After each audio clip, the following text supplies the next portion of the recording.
नमस्कार, खबरों की खबर में आपका स्वागत है। आज की सबसे बड़ी खबर और सबसे बड़ा विवाद ये डॉट डॉट डॉट अलायंस की तरफ से एंकर्स के बहिष्कार को लेकर है और इसमें ये पूरा का पूरा विपक्ष उल्टा ही फंस गया है, क्योंकि अब टेलीविजन चैनल वाले जिनकी चैनलों के एंकर्स को INDIA वालों ने बैन किया, अब उल्टा इन विपक्ष के नेताओं को ही बैन करने की तैयारी चल रही है।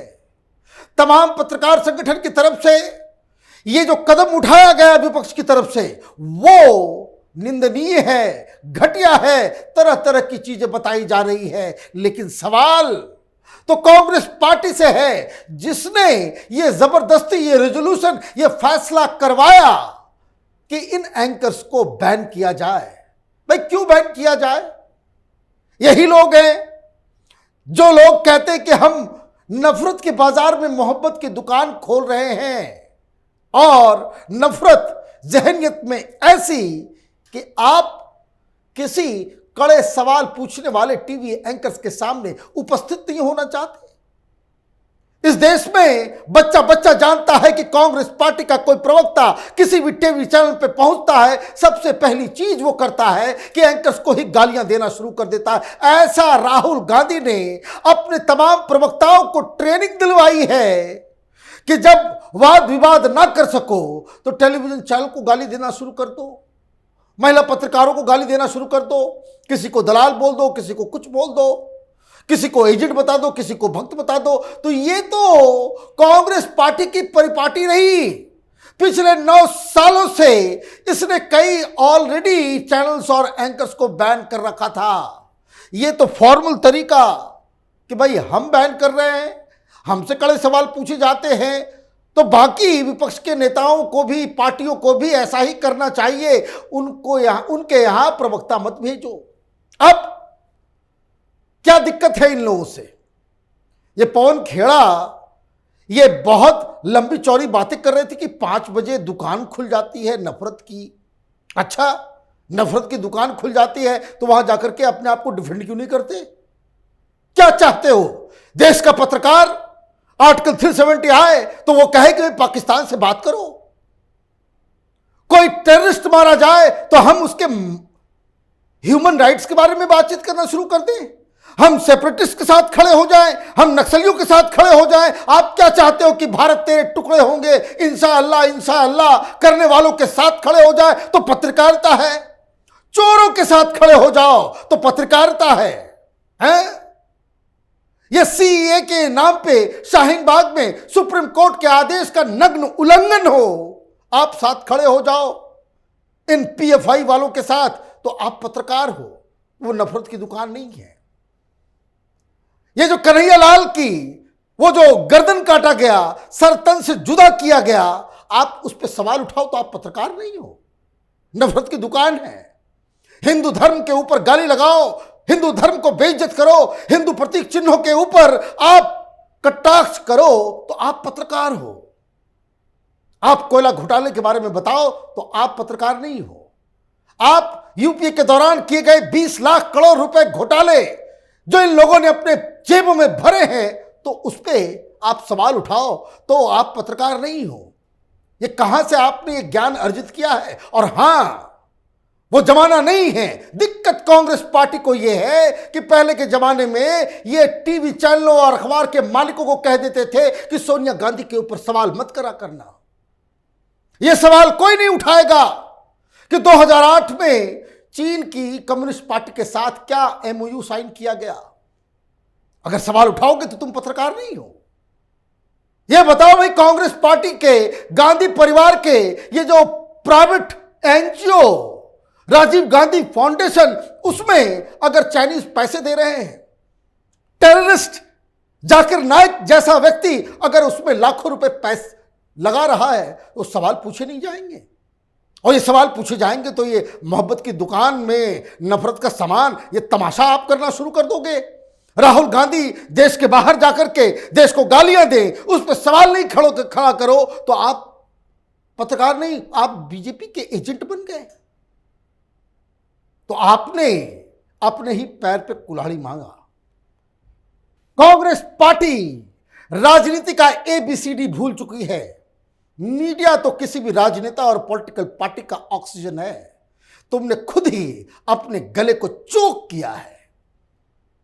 बहुत सारे लोग नाराज हैं कि इस तरह का फैसला कैसे हो गया, और आपने यह सोचा बायकॉट कर देंगे। भाई, जिन जिन लोगों को आपने बायकॉट किया है, इंडिया का प्राइम टाइम पे नंबर 1 प्रोग्राम्स हैं ये, वहां नजर नहीं आओगे, तुम्हारे चेहरे को हिंदुस्तान भूल जाएगा। तो पवन खेड़ा को तो चुनाव लड़ना नहीं है, केसी वेणुगोपाल को तो चुनाव लड़ना नहीं है। ये चारण है, चमचा है गांधी परिवार का। किसी तरीके से धक्का देकर के राज्यसभा भेज दे। लोकसभा लड़ने की हिम्मत है इन लोगों में? जो लोग वहां पहुंचे हैं, जो लोग उस मीटिंग के अंदर थे, क्या है इनकी हैसियत? ये चड्डा डिसाइड करेगा? चुनाव तो लड़ा था, क्यों हार गया? तमाशा दिखा रहे हैं ये लोग। ये दिक्कत क्या है कि इन लोगों को ऐसा लगता है कि भाई कोई इंदिरा गांधी के जमाने में जिस तरीके से पत्रकार बिल्कुल साष्टांग हो जाते थे, इस बात को मानने को तैयार हो जाते थे कि इस देश के ऊपर अगर किसी को रूल करने का अधिकार है तो वो गांधी परिवार है, और उसको जो सवाल खड़े करेगा वो पत्रकार नहीं है। और इसलिए तमाम पत्रकार संगठन ने उल्टा ही कंडेम किया है। ये क्या बैन लगाएंगे, इनको ही बैन लगाने की तैयारी हो रही है। सबसे पहले चिट्ठी आई news broadcasters and digital association NBDA. इस चिट्ठी में क्या लिखा गया? NBDA is deeply anguished and concerned by the decision taken by the I.N.D.I.A media committee not to send their representative on the shows and events hosted by certain journalist anchors. The decision taken by INDIA media committee sets a dangerous precedent. The ban on representatives of the opposition alliance from participating in TV news shows anchored by some of India's top TV news personalities goes against the ethos of democracy. It betokens intolerance and imperils press freedom. यही चलाते थे ये लोग। और मैं तो देख रहा हूं बहुत सारे ही जो कांग्रेसी चंदाखोर किस्म के जो पत्रकार हैं, ये कह रहे हैं कि बहुत जरूरी था। ये पत्रकार होकर कह रहे हैं कि मीडिया पे बैन लगा दो। बड़ी अच्छी बात है। दलाली का भाई नमक खाए हो तो उसकी तो अदायगी करनी पड़ेगी। कोई भी अनर्गल बात हो उसका समर्थन तो करना पड़ेगा। माल कहां से आता है उसको तो जस्टिफाई करना पड़ेगा। लेकिन बड़ी बात ये एनपीडीए के चिट्ठी में लिखी गई, ये इनटॉलरेंस डिबेट वाले कहां चले गए भाई? बड़ा इंटॉलरेंस है समाज के अंदर में। तो ये इंटॉलरेंस कौन दिखा रहा है? वही अवार्ड वापसी गैंग, वही पत्रकार जिनकी दुकानें बंद हो गई। दिक्कत यह है कि कांग्रेसी समर्थित पत्रकारों की दुकानें बंद हो गई तो ये चाह रहे हैं कि ये हिट लिस्ट बना दो। भाई हिट लिस्ट बनाने से क्या फायदा होगा आपने? और ये मूर्खता का आलम यह है कि इनको समझ में नहीं आया कि जितनी व्यूअरशिप इन चैनल की थी, इन एंकर्स के प्रोग्राम की थी, आपने उसमें वृद्धि कर दी। अब तो लोग जाकर के देखेंगे कैसी क्या बात हुई कि सब ये जो अलायंस, ये जो स्कैम टेंटेड लीडर्स का जो अलायंस बना हुआ है, ये घोटालों में बेल पे बाहर बैठे हुए नेताओं ने, जिन लोगों ने गठबंधन बनाया है, वो किसको किसको बैन कर रहे हैं तो उनका तो पॉपुलरिटी उनको मिलना ही मिलना है। इस चिट्ठी में एक बात और कही गई, the opposition alliance claims to be champion of pluralism and a free press, but its decision betrays callous disregard for democracy's most fundamental tenet, the inalienable right to openly express their ideas and opinions. The boycott of certain journalist anchors takes the nation back to the emergency era when the press was gagged and independent opinions and voice were crushed. सही बात है, यही तो हुआ ही है। इसके अलावा आपने किया क्या है? इसके अलावा कुछ नहीं किया है। आप चाहते हो कि आपके हिसाब से बातचीत हो, आप ये चाहते हो कि रोज मीडिया में चले कि चीन घुस आया है बिना किसी सबूत और बिना किसी सब्सटेंस के। भाई चाइना से आदेश आपको आता है, मीडिया वालों को आप सबूत दिखाओगे तो वो बताएंगे। और कौन सा चैनल इस तरह के व्यू रखने वाले लोगों को नहीं शामिल किया? भाई राहुल गांधी ये बकवास करते रहते हैं, उसको तो भी मीडिया दिखाती है ना। आपने कह दिया कि भाई मैं बैन करूंगा, तो इस बैन से तो उल्टा बैकफायर होने वाला है।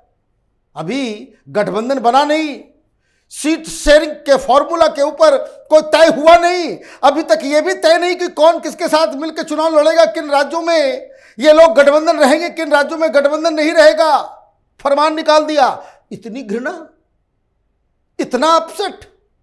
एक और संगठन है national union of journalist India, चिट्ठी लिखी गई है उसकी तरफ से। उसमें क्या लिखा गया कि विपक्षी गठबंधन में शामिल 26 दलों द्वारा पत्रकार के बहिष्कार की निंदनीय घोषणा पर कड़ी आपत्ति जताई है।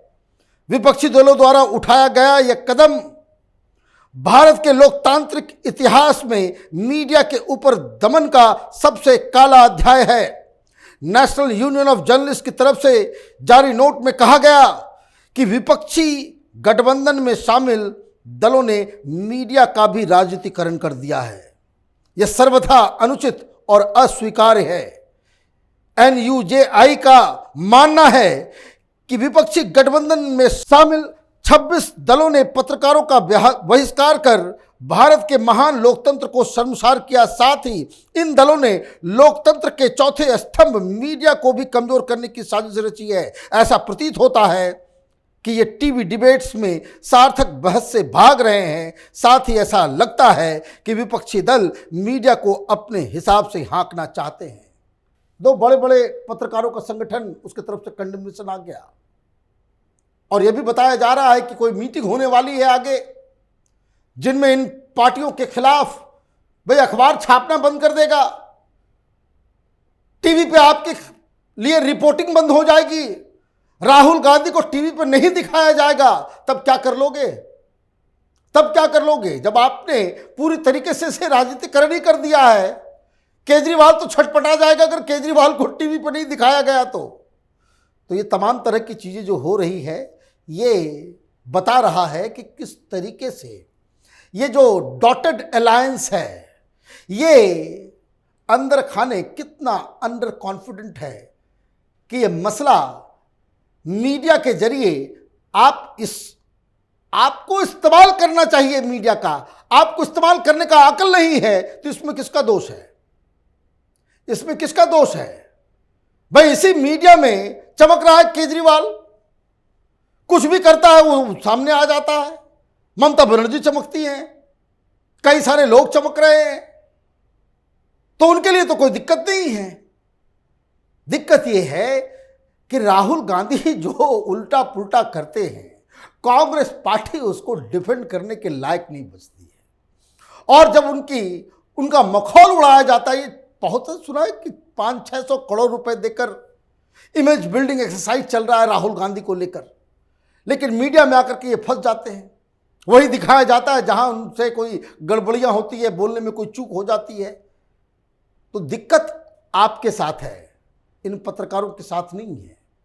और डेमोक्रेसी में तो जनता ही आखिरी फैसला सुनाती है, और फैसला तो बिल्कुल साफ है। जनता इन एंकर्स के प्रोग्राम्स को देखती है और आपको अपने रैली में भाषण सुनवाने के लिए पैसे देकर लोगों को भाड़े में बुलाना पड़ता है। ये फर्क जितना जल्दी ये डॉटेड अलायंस के लोग समझ जाएं, उतना बेहतर होगा। आप देखते रहिए कैपिटल टीवी। हमारे वीडियोस को लाइक कीजिए, शेयर कीजिए और हमारे चैनल को सब्सक्राइब कीजिए। धन्यवाद।